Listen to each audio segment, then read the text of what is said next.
Good morning, students. In our Esther class, we went through a short story titled Two Deer, written by Count Leo Tolstoy. And today, we came across a brief biography of Leo Tolstoy, knowing that he was from Russia and known for all sorts of writing that he ever produced, especially the spiritual ones. His main intention was only to bring out a sarcasm in what he wrote. And the other day, we came across the two major novels of Leo Tolstoy named War and Peace and Anna Karenina, which brought Leo Tolstoy into limelight. The present story, Two Deer, is all about a parody of one of the modern systems of governance. It satirizes the ways of punishing criminals and dispensing justice in modern states as well. Besides, Leo Tolstoy satirizes the thirst for power merely exercised by men of upper class in a society and how it affects in it. In addition to that, it also raises a number of serious questions on capital punishment. One major thing that we should keep in our mind all alive is that the kinglet of Monaco is unable to govern on his own and is completely relying on others to govern the principality of Monaco. It's also noticed that the most important thing to the kinglet of Monaco is only the money. And later we moved on to the short story Two Deer. The story Two Deer opens up with the physical or geographical description of the area of Kingdom of Monaco, which means Leo Tolstoy gives us or his readers an account of the description of the area of the Kingdom of Monaco. What did we get to see in our previous class is that there lied a kingdom called Monaco in between the two major countries of Europe, France and Italy. On the shore of Mediterranean Sea, this kingdom of Monaco was discovered. Many a small town and countries surrounding our kingdom of Monaco had more inhabitants in them than kingdom of Monaco, for there were only 7,000 inhabitants ever lived in it. If all the available land of kingdom of Monaco were divided among its inhabitants, there the inhabitants would get only less than an acre, which means the people of that Monaco wouldn't get more than an acre. It was a toy kingdom. Earlier, in our previous class, I told you people it was a tiny little kingdom, which means a toy kingdom it was. Though this toy kingdom had a real kinglet one who administered the whole kingdom. The meaning that is associated with this kinglet is a king, one who reigns or administrates a small territory, is called a kinglet. And he had everything as a kinglet of Monaco, like any other king surrounding is Monaco kingdom. What he had on his own is that he had his own palace to live. It is a place where he lived his life luxuriously with his family members. And he had courtiers who were the part of his palace as an attendants. What we call them in Kannada is that Asthanikaru. They were also the part of the palace of the kingdom of Monaco. And later we came across ministers, one who always gave suggestions to our kinglet of Monaco to run his kingdom very successfully.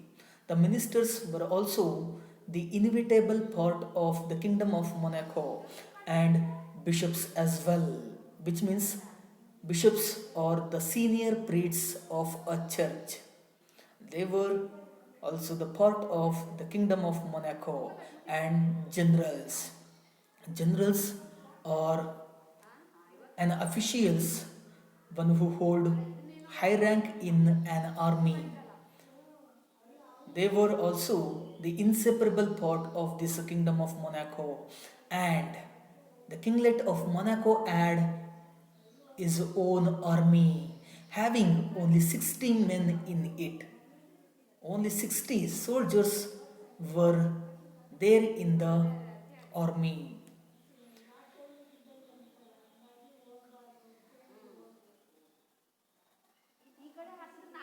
The narrator continues telling his readers that the army was not a larger one. It had only 60 men in it. Only 60 men were taken as the soldiers of an army. But still, it was called as an army. The number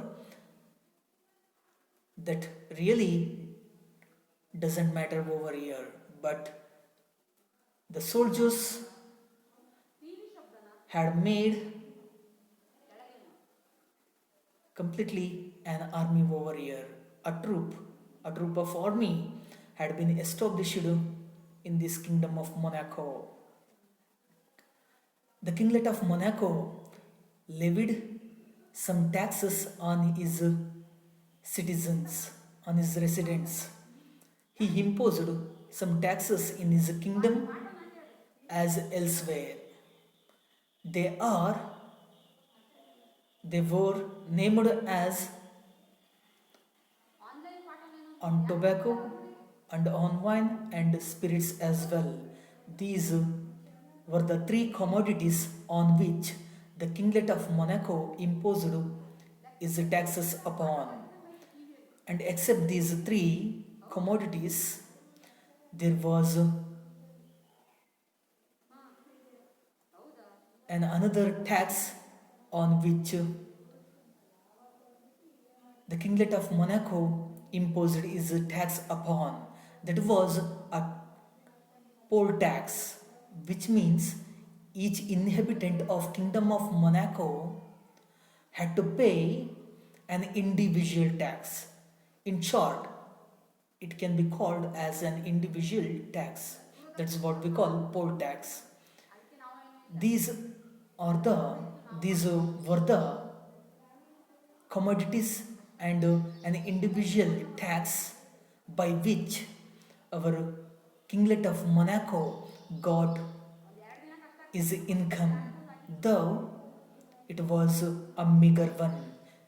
The income that kinglet of Monaco got from these commodities and the poll tax was completely a meager one. It was completely and insufficient to administer his whole kingdom.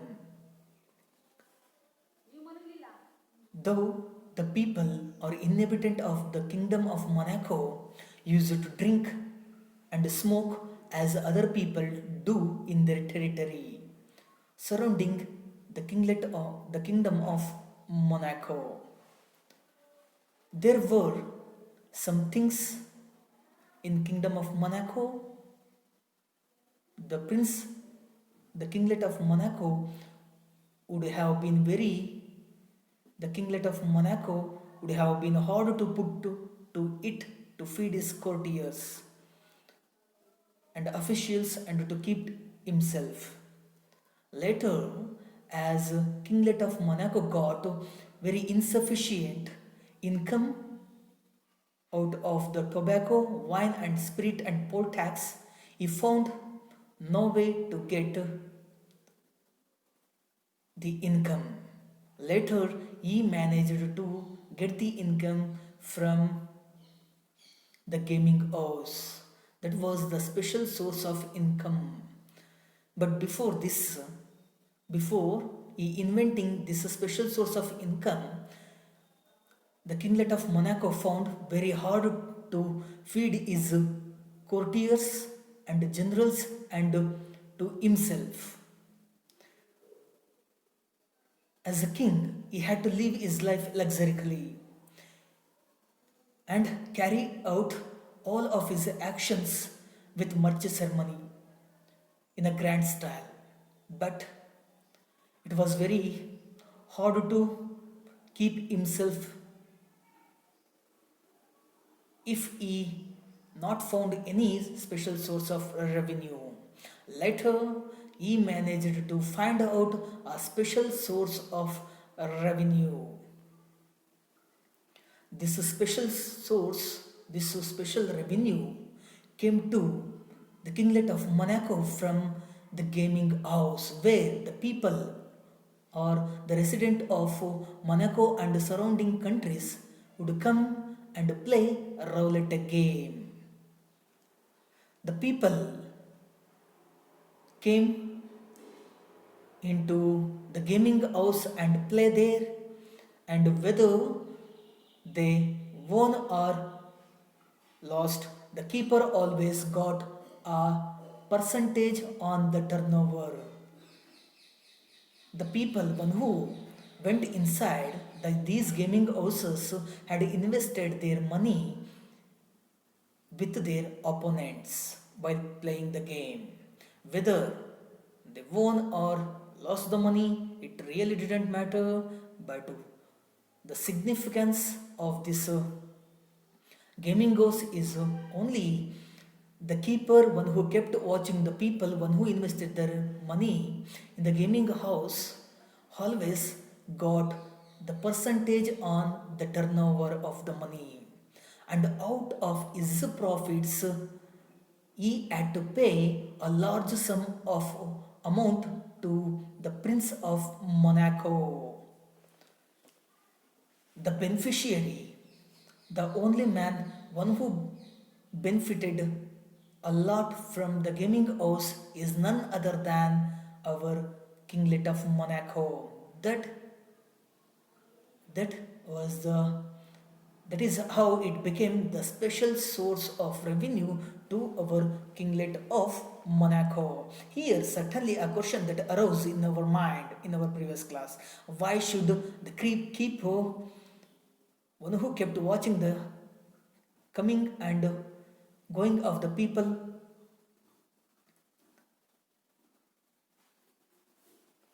of the gaming house, why should he pay so much of money to the kinglet of Monaco? Is that it is the only gambling house left in the entire Europe. And now, gaming houses are were the part of the entire Europe.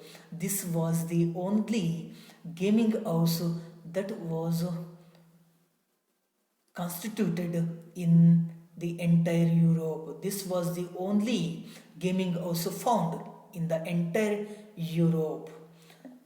And here we were given an example how these gaming houses spread all across the Europe. We were given an example from taking out from the German sovereigns. Some of the little German king or queens or sovereigns used to keep these kinds of gaming houses in their domains, as the same as that of gaming house that is found in a kingdom of Monaco. But some years ago, something bad happened. That is, these sovereigns of German were not allowed to continue these gaming houses.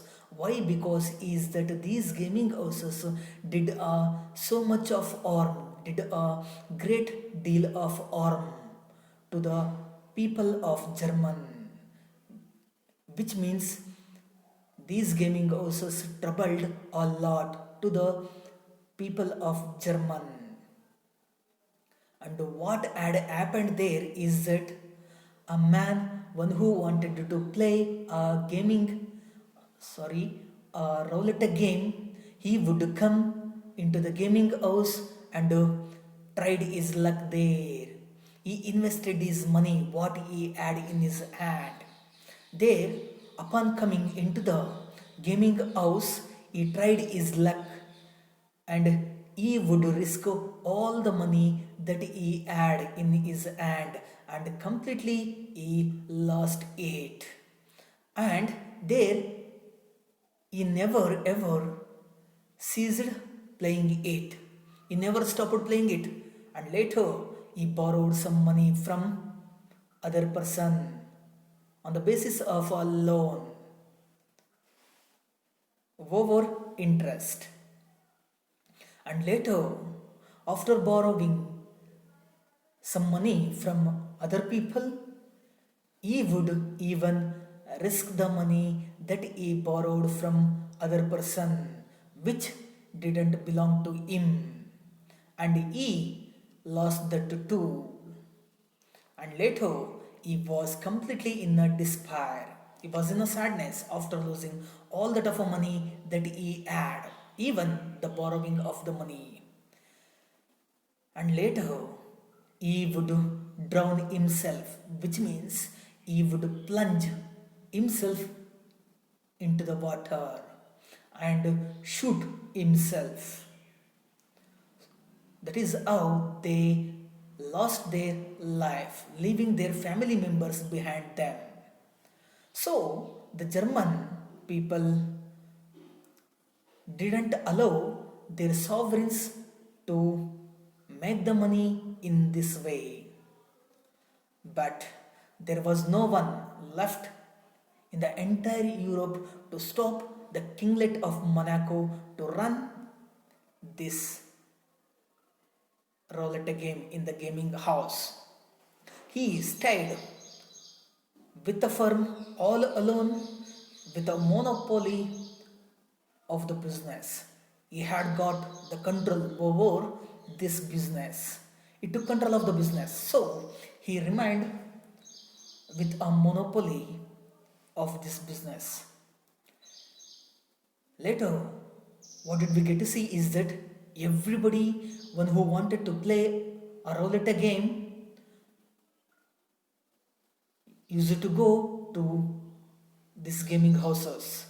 Whether they won or lost, it didn't matter, but the prince or the kinglet of Monaco always gained some large amount of money from these gaming houses. He was the only beneficiary of these gaming houses. And here is a saying or a proverb that is said by Leo Tolstoy, that is, you can't earn stone palaces by honest labor.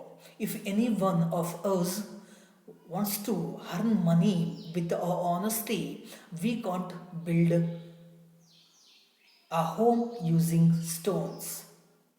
So the Prince of Monaco, having no way, after having no way to earn money, he had to find this way, though it was an unfair. After having a low income or meager income from the commodities that were mentioned in the previous paragraphs, he found no way at all to earn his money. So he had to stick or adhere onto these commodities the where he got the taxes from them, and later he found this special source of revenue over here. The kinglet of Monaco knew very well that it was a dirty business running like this gaming houses which troubled a lot to his citizens.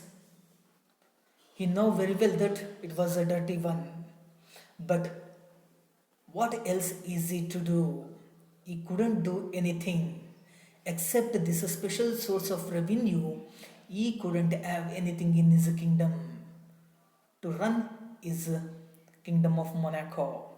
He had to live like any other king surrounding his kingdom of Monaco, and he knew very well that drawing a revenue from drink and from tobacco is not a nice thing.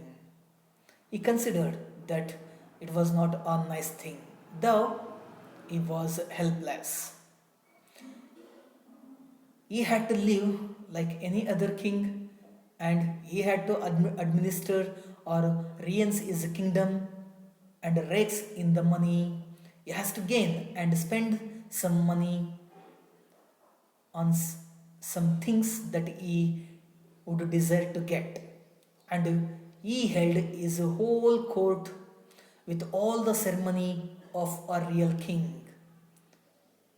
This is how he took his kingdom forward as a kinglet of Monaco. This is the point where I stopped teaching you people.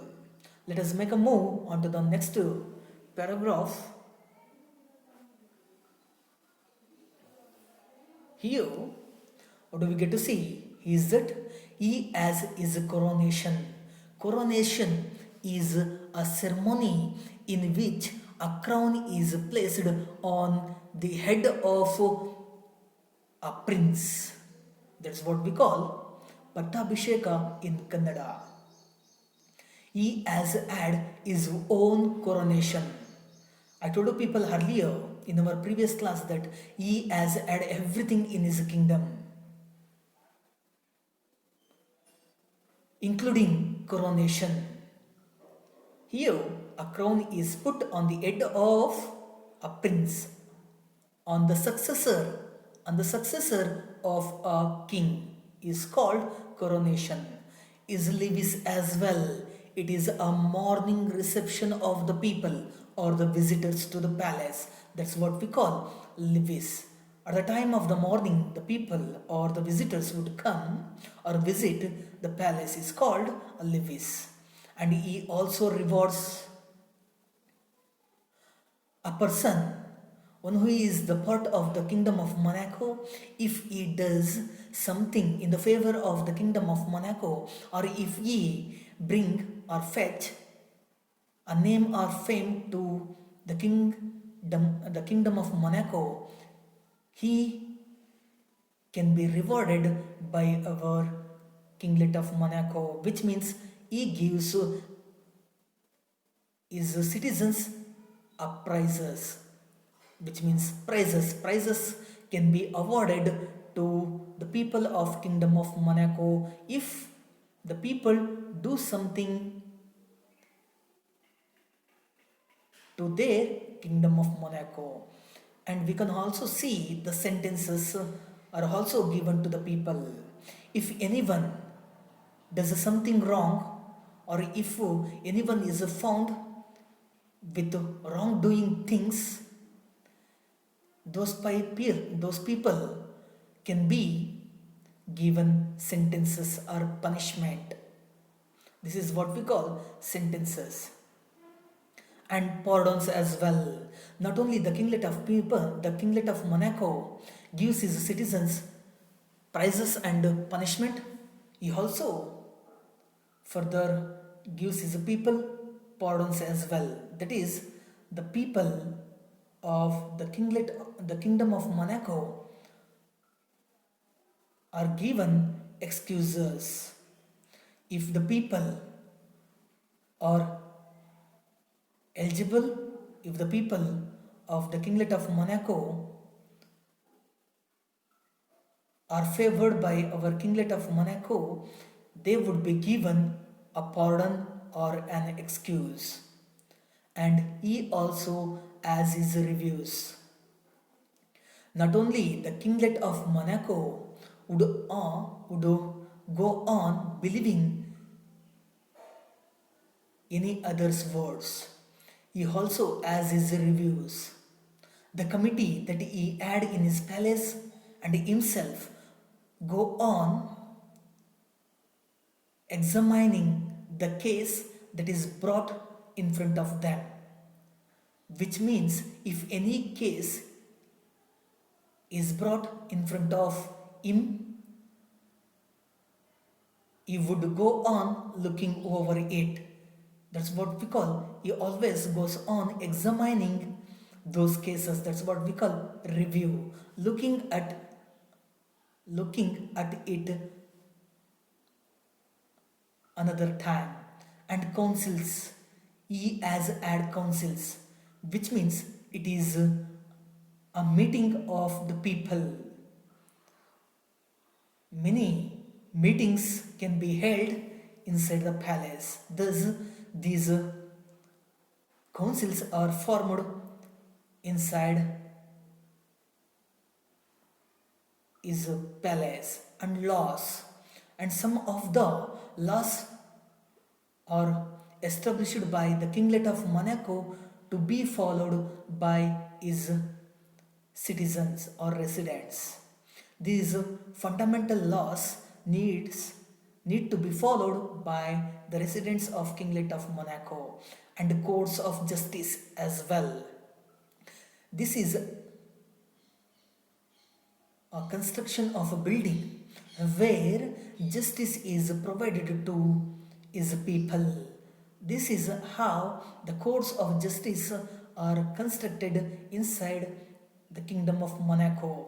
All these things are found inside the kingdom of Monaco, just like other kings. He has had everything like other kings, but all of them are formulated on a smaller scale. He had everything like any other king surrounding his kingdom of Monaco, but all of them are found on a smaller scale. Let's go on to the another slide. Now, it happened a few years ago that a murder was committed in this toy prince domains. What do we see in this present paragraph is that now the story takes an interesting turn over here. When something bad happened in this toy kingdom where the people want to have a tranquility in their kingdom, in their lives. Now it happened. It happened in the sense, what does the word it refer to here is that it refers to an event or an occurrence. An event that happened. When? When did it happen? A few years ago. Only a few years ago, something bad that happened in the kingdom of Monaco. What happened there? Murder was committed in this toy prince domains. What had really happened is that a murder was committed by a criminal in this toy kingdom. Princess domain. Domain, which means it is a territory which is reigned or administered by a king. A man or a criminal committed or made a murder in this little kinglet's province or domain. The people or inhabitants of that kingdom are so peaceable. But in contrast to the above statement, our narrator Leo Tolstoy abruptly tells his reader that the people, one who live their life inside this kingdom, are so peaceable, which means they wanted to have tranquility among themselves. They never ever grudged anyone. They always wanted to have peace among themselves. That is how they take their life forward. And such a thing hadn't happened ever before. Such a thing, which means a murder that was committed by a criminal, such a thing hadn't been witnessed by our people of Kingdom of Monaco. The people of Kingdom of Monaco hadn't ever witnessed such a murder ever before throughout their life. Such a crime was committed by a criminal inside our Kingdom of Monaco. The judges assembled. As a result of committing a murder, to bring a justice to this case, the judges who are an official of the public, who are designated to give a justice to a case, assembled at a place. All the judges, as I told you people earlier, judges are the officials who are designated to give a justice to whom a case is brought in front of them. These judges assembled or gathered at a place with much ceremony, which means being judges, they wanted to give a justice to this case. So, with a judicial manner, all the judges came together to give a verdict to this case and tried their best the case in the most judicial manner. And all the judges, they attempted their very best to bring the best out of it in a very judicial manner.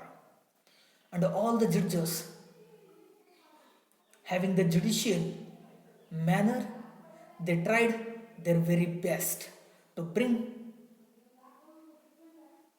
something best out of this case. As all the judges assembled at a place, among them there were judges. I told you people earlier who judges are. Judges are an official to whom a case is brought to give a verdict. That's what we call judges. Among all the people who assembled there at a place, there were judges and prosecutors. Among all of them, we can also see prosecutors were also the part of the gathering. Prosecutors, which means the lawyers. The lawyers were also the part of the gathering. And the jurymen. Jurymen, which means the group of men of a public, is called the jurymen. Jurymen also assembled at a place, and the barristers as well. Barristers are the lawyers, one who work in a higher court is called a barristers. Barristers were also the part of the gathering. And all these officials gathered at a place to give the case a verdict in a most judicial manner. They argued and judged. All these judges, prosecutors, jurymen, and barristers argued each other. They put their arguments before themselves and later they judged this case in the most judicial manner. They, all the officials, came into the matter very thoroughly and they had a much deliberation among themselves and judged it in the most judicial manner. And at last, they condemned the criminal to have his head cut off as the law directs. They came to a conclusion saying that they condemned or rejected the criminal, one who committed a murder in this peaceable kingdom, to have his head cut off as the law directs. What all the officials brought before themselves is that the criminal, one who committed a murder in this toy and peaceable kingdom, he needs to be executed, which means the criminal to have his head cut off as as law directs. The law has directed all these officials to cut the head of the criminal. This is how, after having a much deliberation, after having a much arguments among themselves, all the officials they came to a conclusion to cut the head of the criminal as the law directs to them. So far, so good. The decision that is made by these officials, the judges, prosecutors, jurymen, and barristers, so far, so good. That is a good one. Next, they submitted the sentence to the prince, and after having a conclusion amidst them, they submitted their sentence to the prince. As I told people earlier, after having a much deliberation, they came to a conclusion that the criminal needs to be executed. So they submitted or presented this sentence or punishment to the Prince of Monaco or Kinglet of Monaco. And all of them, all the officials, came forward in front of the Kinglet of Monaco and presented their sentence to the kinglet. The prince read the sentence and confirmed it. The Kinglet of Monaco read what was written by the judges, prosecutors, jurymen, and barristers and confirmed it. He, or the Prince of Monaco, agreed to what was made by those officials, which means he accepted everything that to cut off the head of the criminal.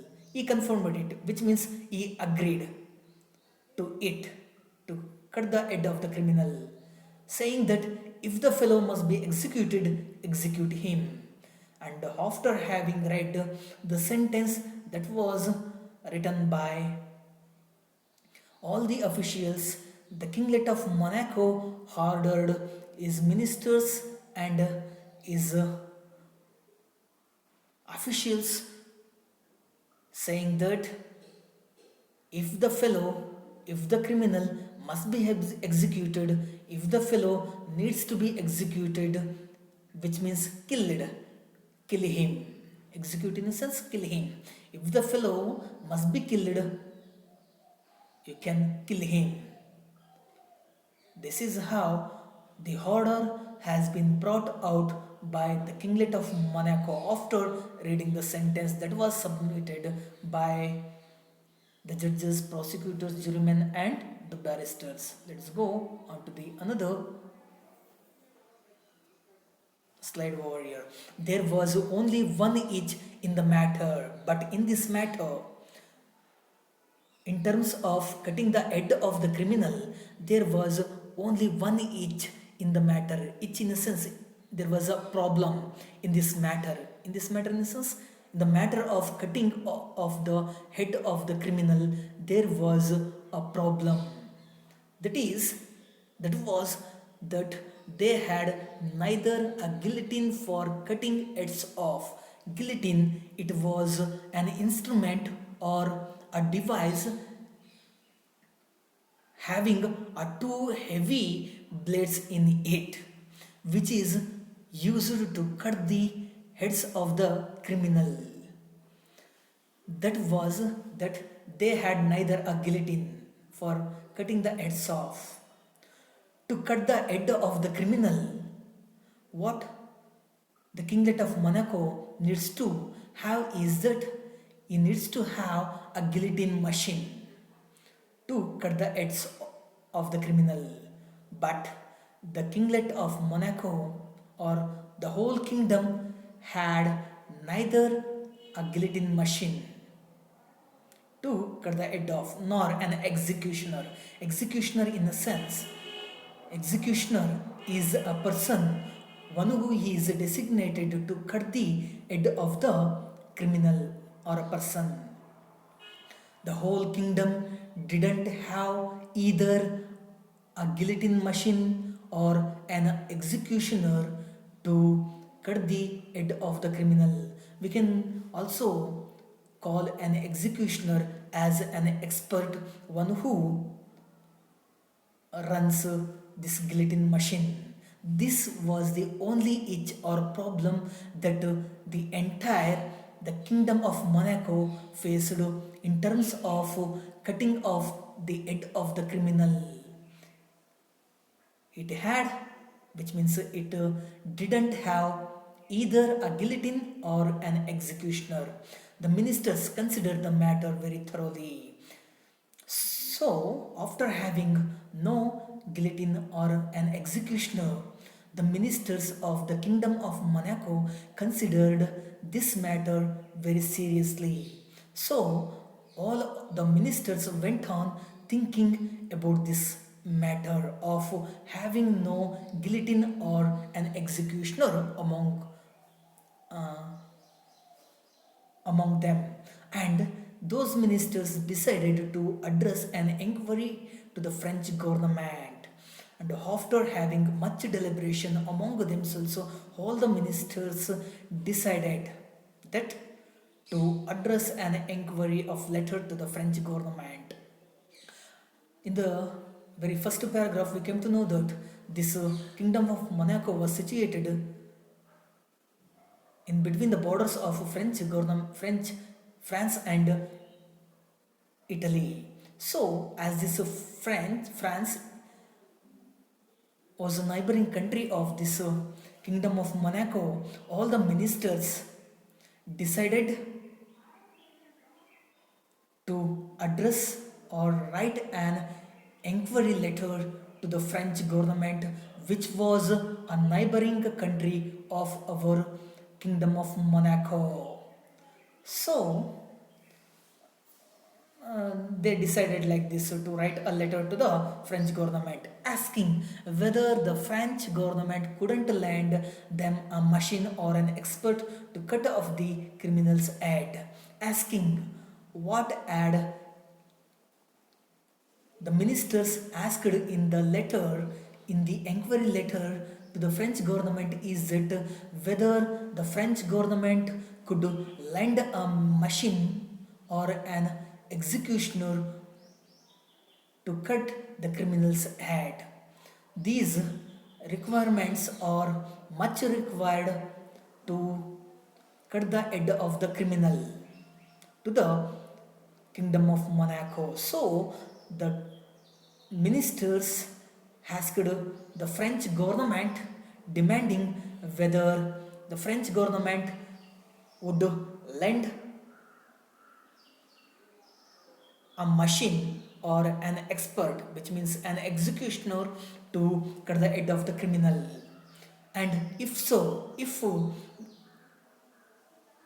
the French government accepted to give them a machine, would the French government kindly inform them what it would cost if they are ready? If the French government is ready to lend a loan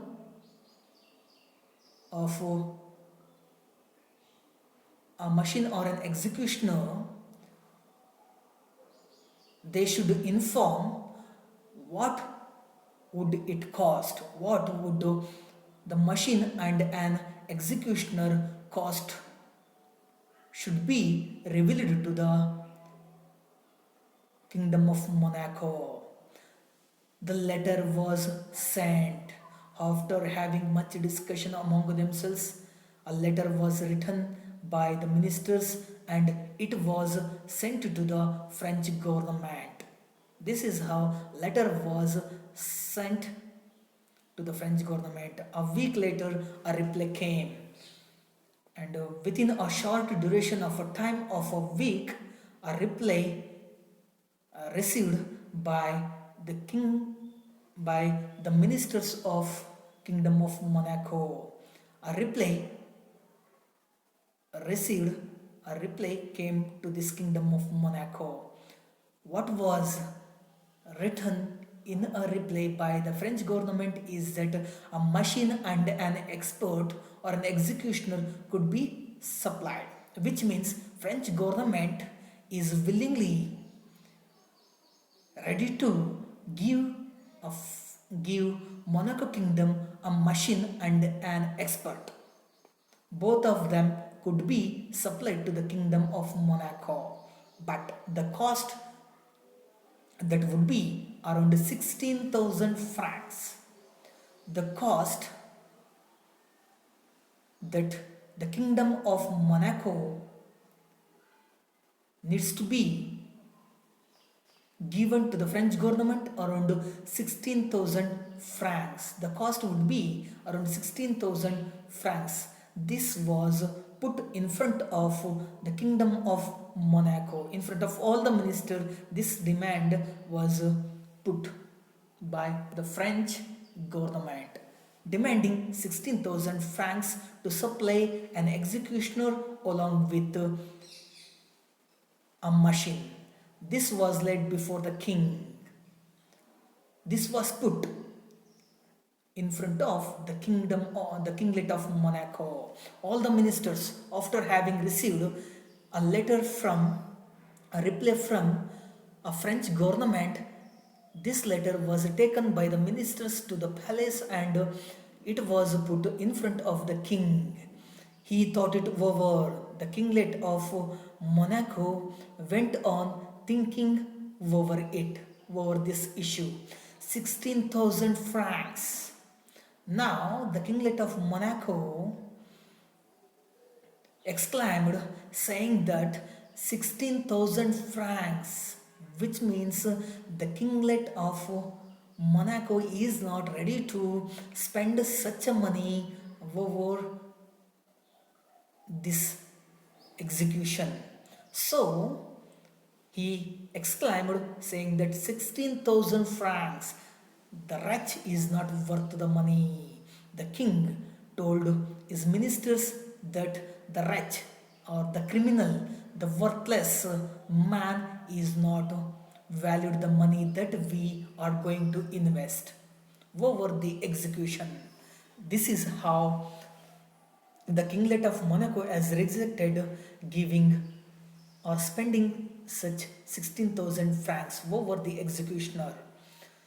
The wretch or useless person, here the wretch or useless person is the worthless person is the criminal. He is not worth the money, said he. Can't it be done somehow cheapo? He has asked his ministers a question over here, that is, can't this execution be done in a very cheaper way?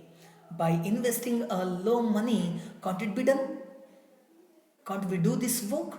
Investing some cheap investing a low money.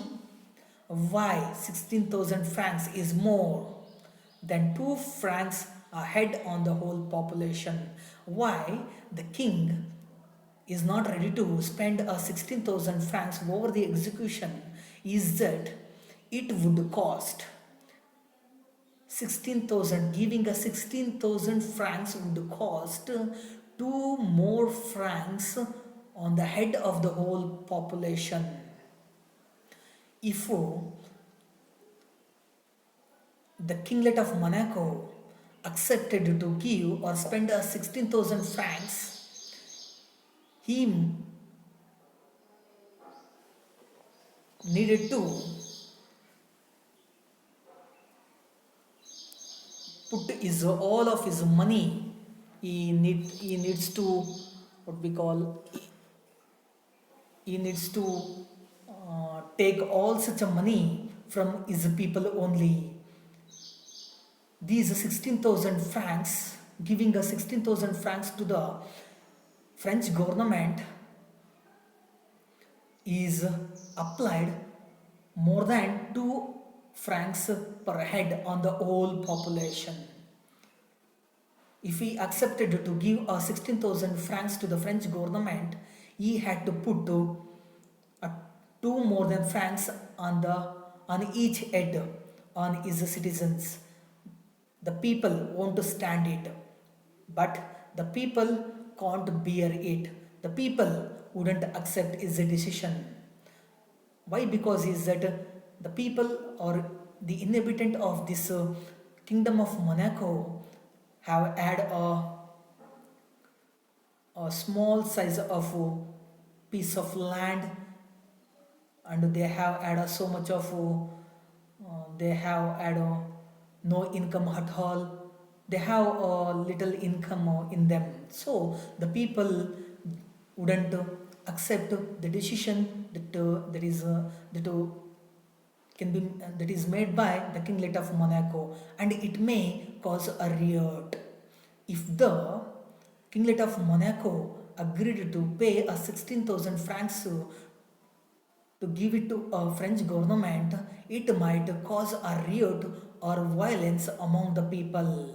The people cannot be ready to give such a money. Why? Because is that it would cost 2 more francs on each head. Let's make a move on to another slide over here. So a council was called to consider what could be done. Again, a council was summoned by the kinglet of Monaco to consider what could be done next. They found no way at all over here. So again the question that arose in them, what could be done next? The kinglet of Monaco is not ready to give a 16,000 franc to the French government. So again the council was summoned by him to think over what could be done next, and it was decided to send a similar inquiry to the king of Italy. There was a neighboring country along with the French was a Italian government. It was decided, the council decided to send a similar inquiry to the king of Italy. The same or similar inquiry of letter to be sent to the king of Italy, which was sent earlier to the French government. The similar inquiry letter needs to be sent to the king of Italy, which was a neighboring country of the kingdom of Monaco. The French government is a republican where the supreme power is exercised by the man or the public or the citizen of the country. So there will not be any respect to the king.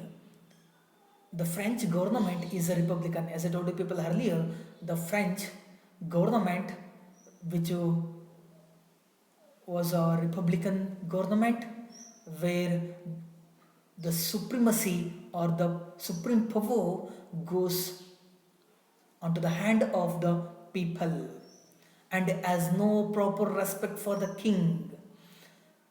In this republican government, there is no proper respect for the king. The people of the republican country